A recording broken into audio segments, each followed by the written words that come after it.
Hello dragons, and welcome to Music Theory Lesson 2. It's me, Mr. Cinecropi, and today we're going to follow up on our study of the knowledge that makes music.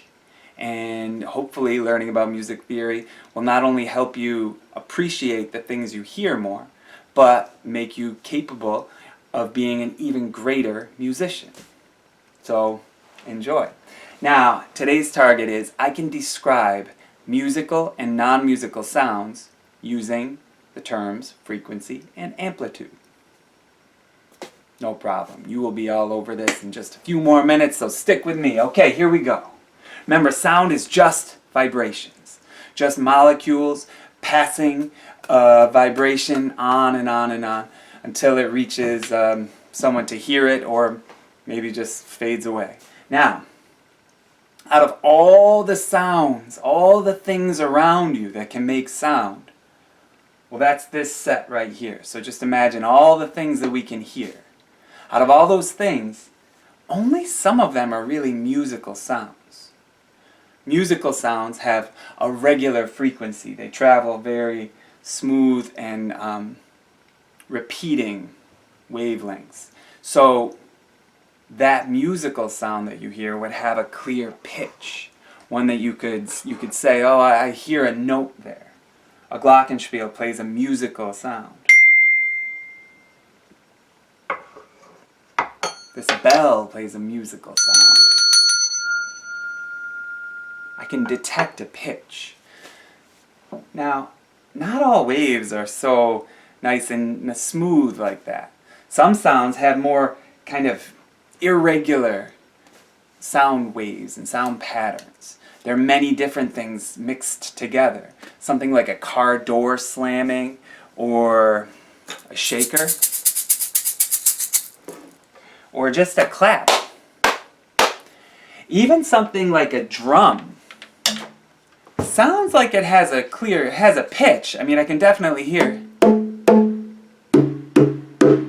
There's two different high and low pitches here, I'm sure, but I can't quite make out what note it would be. That's more of a, not a musical sound, a non-musical sound.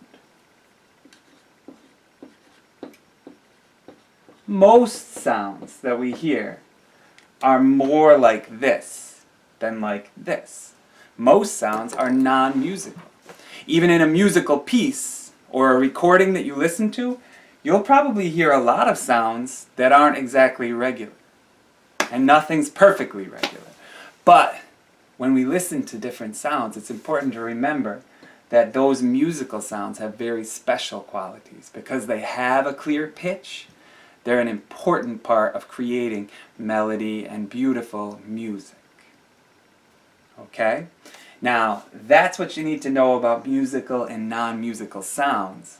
To describe them in terms of frequency, well, we already kind of covered that last week. You know that a low frequency is kind of lower and would be a long wavelength. And you know that a high frequency has a very short wavelength.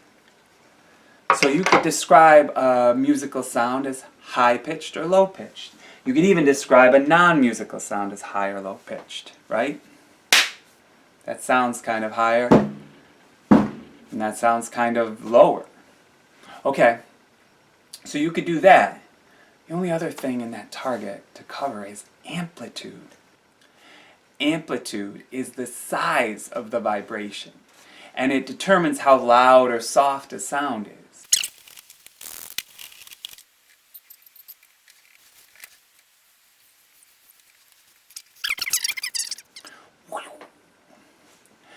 Amplitude is just the size of the vibration, and it determines how loud or how soft a sound is. So a softer sound, a might be kind of like this, with just little tiny disturbances in that vibration. Now, a louder sound, might be shown like this. It's got larger waves more vibration, so it is louder. Earlier I described a car door slamming, or you picture a door slam. That would be a high amplitude sound, and it would be non-musical. So it would be a loud, non-musical sound. Now, something like the glockenspiel. That's more of a softer musical sound. Okay, so that's our lesson for today. Out of all sounds that we can hear, only some are musical. The rest are non-musical. The musical sounds we can describe using frequency. They could be high frequency or low frequency, and all sounds have an amplitude to them. They could be loud or they could be soft. Alright guys, I got a mission for you now. I want you to take a piece of paper. I want you to draw a box on it just like that. That piece of paper is going to be all the sounds that you hear in your environment. The box, the musical sounds. And I want you to do kind of a test around your environment, wherever you're at. Go look for different sounds. You don't have to write down every non-musical sound that you could hear. You could do that forever. I want you to just look for some things around you that make a musical sound. You might think, well, I don't have any instruments. I don't have a ukulele or a recorder or a guitar or piano or whatever. But you still have things around you that can make a musical sound. If you can hear a clear pitch, well, that's a musical sound. So even if it's not usually considered an instrument, there are still things around you that can make a musical sound and have a clear tone.